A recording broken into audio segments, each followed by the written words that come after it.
Hi, my name's Annie Williams and I've been a member of the transformation movement since 1980 and I'm 48 now, and the name of the transformation has just been changed from the Foundation for Humanity's Adulthood, which I've always absolutely loved because it talks about humanity finally maturing through understanding itself into its adulthood state, which is a state of management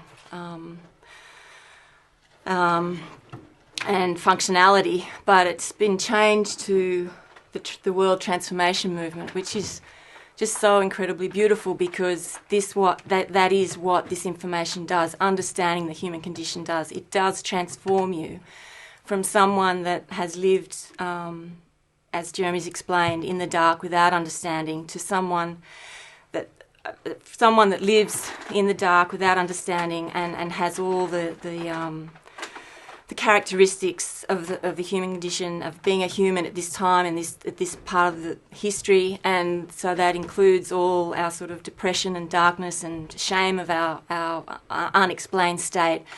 And it does transform you to a person that is full of hope and love and compassion for humans. And it's absolutely incredible what this does to you. It does transform you from someone who lives in a very small world that has no beauty and has no hope for the future and can't understand anything, and basically is just reduced to living a very selfish life and preoccupied life, to someone who can really understand the whole world, the whole history. The macro scale of this is just all-powerful.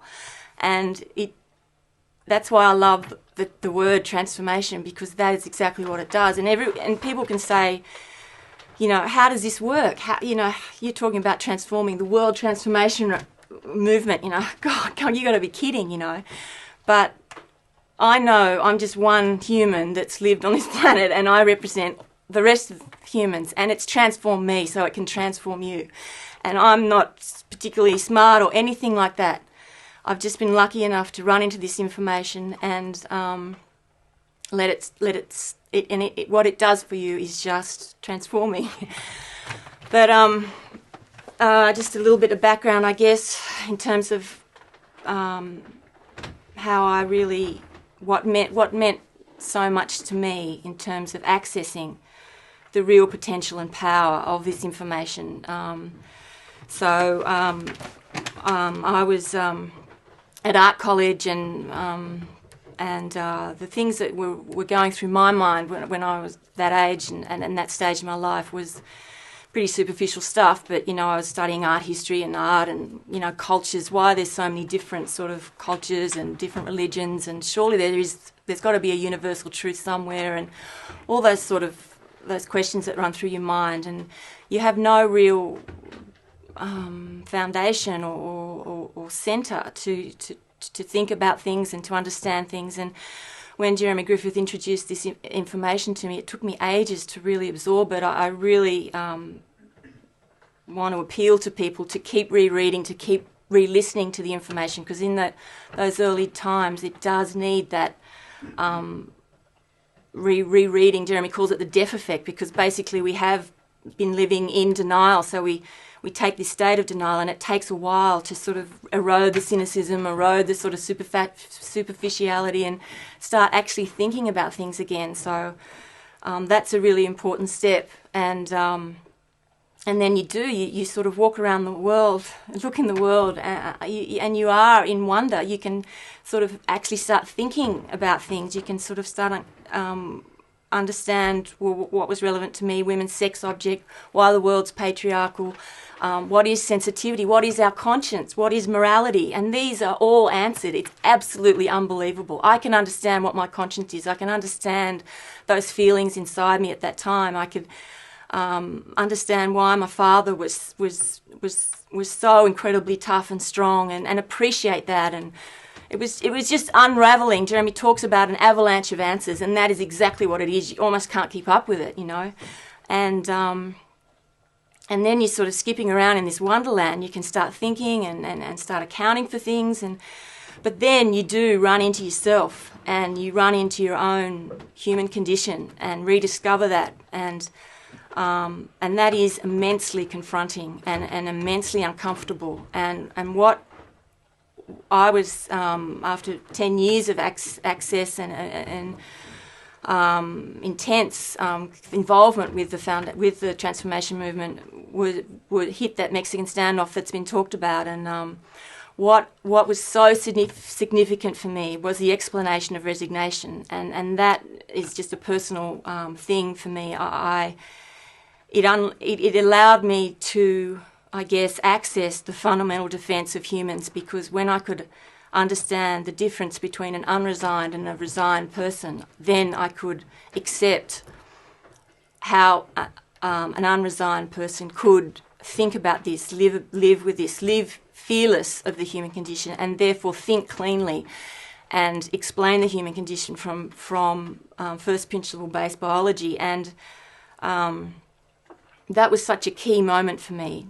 I suddenly wasn't condemned. I wasn't trying to compete with the information. I could understand the difference between an unresigned and resigned mind. I could understand, as Jeremy Griffith explained, unresigned minds are what was historically termed prophets, and where the substance, where all that beauty and sensitivity, and why they still have access to that, because they didn't die inside, because they didn't have to resign, because we resign. And I really, really want people to read that chapter in Species in Denial and really study that, because it is incredibly unlocking of so many things. And that understanding of the two different states, that there actually are two different types of humans that have had to resign, which is a defended, dignified state, but there are these rare humans that actually don't have to resign.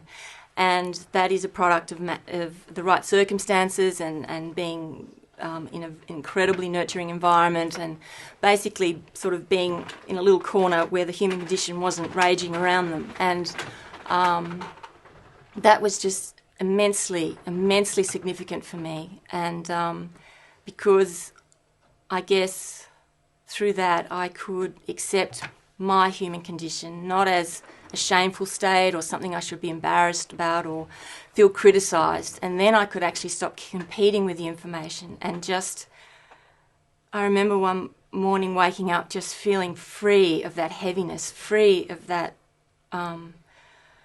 feeling of shame and trying to fight that with just the old standard strategies that I developed. I was actually, I guess, for the very first time using my mind and using the information available to it, and the brain food was actually kicking in. And from there, then I was in a position to really fully appreciate how you do live with this immensely confronting time in history, because you are finally being given the tools and the information to be honest about your alienated state and all that means, that we have become immensely selfish, immensely preoccupied with our own. All that matters to us is trying to get our self-worth validated, and that is the transformation. You're transformed from that preoccupied person to a person free, not free of the human condition, but free of that preoccupation, free to be able to think again, free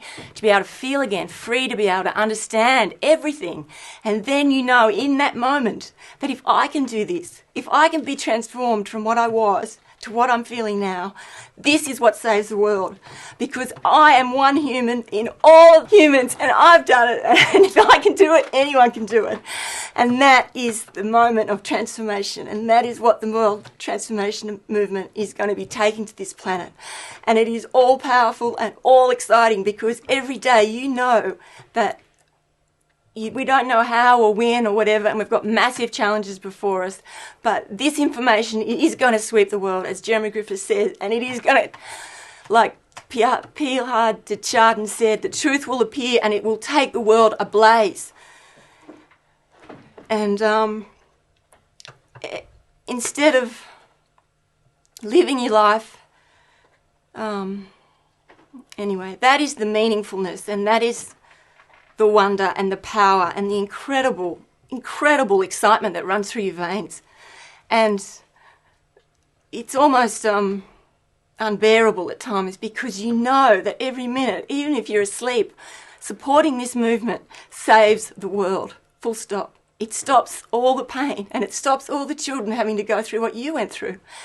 And how amazingly meaningful is that? What more could you ever ask for in your life? That you're given the most wonderful, glorious gift that you could ever be given. And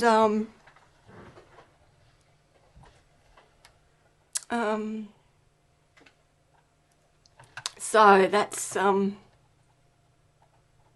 why I'm a member of the transformation movement.